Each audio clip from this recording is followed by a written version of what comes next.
आकाशवाणी गोरखपुर से प्रादेशिक समाचार।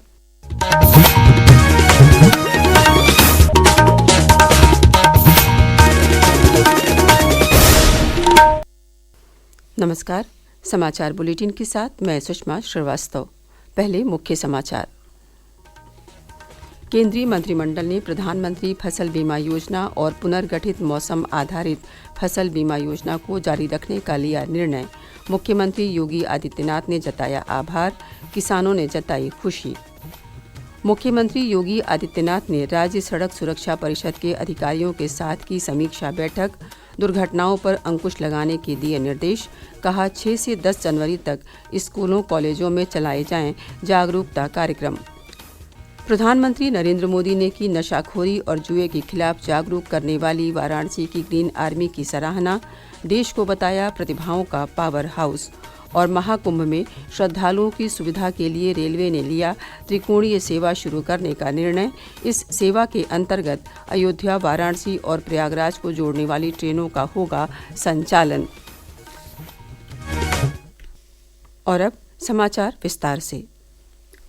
प्रधानमंत्री नरेंद्र मोदी की अध्यक्षता में कल हुई केंद्रीय मंत्रिमंडल की बैठक में प्रधानमंत्री फसल बीमा योजना और पुनर्गठित मौसम आधारित फसल बीमा योजना को जारी रखने का फैसला किया गया। सूचना और प्रसारण मंत्री अश्विनी वैष्णव के अनुसार इस मद में आवंटित राशि बढ़ाकर 69,515 करोड़ रुपए कर दी गई है। श्री वैष्णव ने बताया कि पिछले 8 वर्षों में किसानों को बीमा योजना के अंतर्गत 1,70,000 करोड़ रुपए की राशि का भुगतान किया गया। जो फैसले आज लिए गए वो सारे के सारे किसानों के वेलफेयर से संबंधित है। आज सबसे बड़ा एक फैसला लिया गया कि प्रधानमंत्री फसल बीमा योजना उसके एलोकेशन को एनहांस किया गया, 69,515 करोड़ किया गया। और ये जिस तरह का अभी तक का अनुभव आया है, जिस तरह से इस स्कीम में यूटिलाइजेशन, जिस तरह से रिस्पांस मिला है, जैसे किसानों के जीवन में जो रियल परिवर्तन आया इस स्कीम से, उसके कारण इस एलोकेशन को एनहांस किया गया। केंद्रीय कैबिनेट के फैसलों पर मुख्यमंत्री योगी आदित्यनाथ के साथ ही प्रदेश के किसानों ने प्रधानमंत्री का आभार जताया है। शामली के किसान सोनू मलिक ने किसानों के हित में लिए गए फैसले पर खुशी जताई है। सरकार की कैबिनेट की मीटिंग हुई, डीएपी पे जो सब्सिडी मिली किसानों को बहुत लाभ का काम गया। और जो इन्होंने फसल बीमा योजना चलाई सरकार ने, इसमें भी किसानों को बहुत बढ़िया लाभ मिलेगा। इसमें किसानों का कोई नुकसान नहीं होने का। जौनपुर के किसान सुभाष यादव ने कहा कि सरकार के इस फैसले से किसानों को बहुत राहत मिलेगी। मोदी सरकार ने जो आज फैसला लिया वो अच्छा है। जो फसल बीमा के लिए जो काम किए हैं वो अच्छा भी किए हैं। सब्सिडी यूरिया खाद के लिए वो लाभदायक अच्छी चीज है।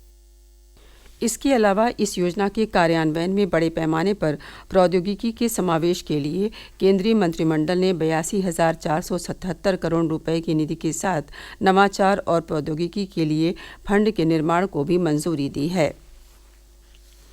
मुख्यमंत्री योगी आदित्यनाथ ने कल राज्य सड़क सुरक्षा परिषद के अधिकारियों के साथ समीक्षा बैठक की। इस दौरान उन्होंने दुर्घटनाओं पर अंकुश लगाने के निर्देश दिए। बैठक में मुख्यमंत्री ने महाकुंभ में बेहतर यातायात व्यवस्था के लिए पीआरडी और होमगार्डों की संख्या बढ़ाने को भी कहा। साथ ही परिवहन निगम की बसों के ड्राइवरों की नियमित स्वास्थ्य जांच कराने और बसों की फिटनेस का भी ध्यान रखने के निर्देश दिए। एक रिपोर्ट।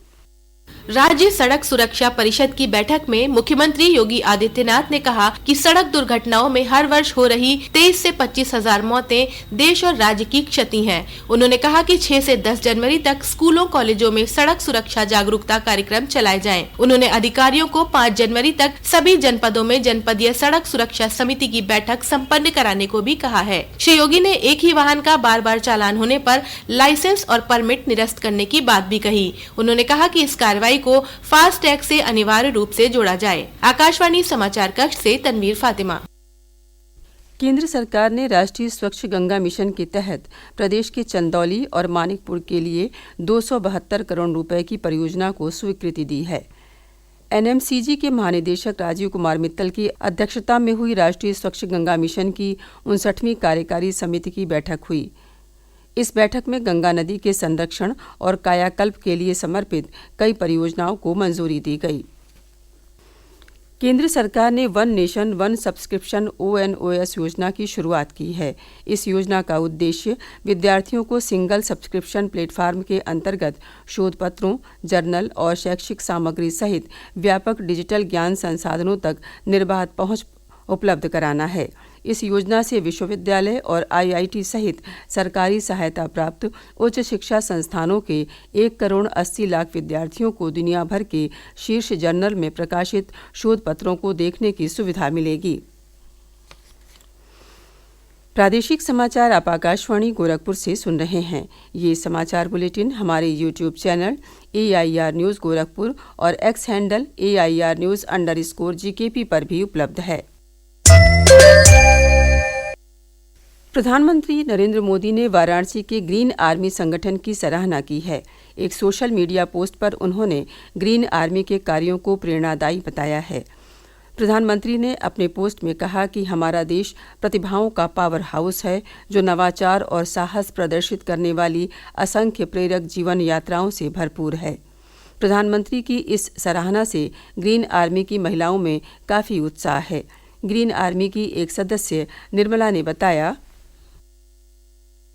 ग्रीन आर्मी हम लोग नशा मुक्ति अभियान चलाते हैं और नशा से हर एक प्राणी, हर एक गांव, हर एक जिले हम लोग का विचार है, हम लोग का चाहत है कि सब मुक्त हो जाए। प्रधानमंत्री के हमारा बातचीत हो जाएगा। पत्र हम लोग के लिखे, हम लोग के पत्र के जवाब दिए, हमें बहुत अच्छा लगा। महाकुंभ में श्रद्धालुओं की सुविधा के लिए रेलवे ने त्रिकोणीय सेवा शुरू करने का निर्णय लिया है। इसके तहत अयोध्या से बनारस और बनारस से प्रयागराज के लिए ट्रेनें चलाई जाएंगी। उत्तर रेलवे लखनऊ मंडल के प्रबंधक SM शर्मा ने बताया कि ये सेवा 10 जनवरी से शुरू हो जाएगी।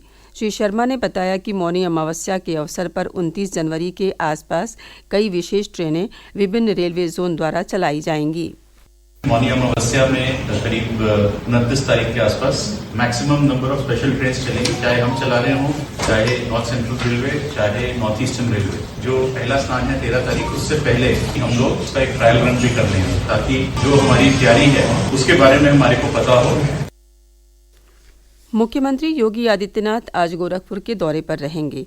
इस दौरान वे लगभग 1533 करोड़ रुपए की विकास परियोजनाओं का शिलान्यास और लोकार्पण करेंगे। प्रदेश में विद्युत बिलों में लगे सरचार्ज में छूट के लिए एक मुश्त समाधान योजना का दूसरा चरण कल से शुरू हो गया। ये चरण 15 जनवरी तक चलेगा। योजना के प्रथम चरण में 17,20,651 उपभोक्ताओं ने छूट का लाभ लिया, जिसमें 1,372.9 करोड़ रुपए राजस्व की प्राप्ति हुई। योजना का तीसरा और अंतिम चरण 16 से 31 जनवरी तक चलाया जाएगा।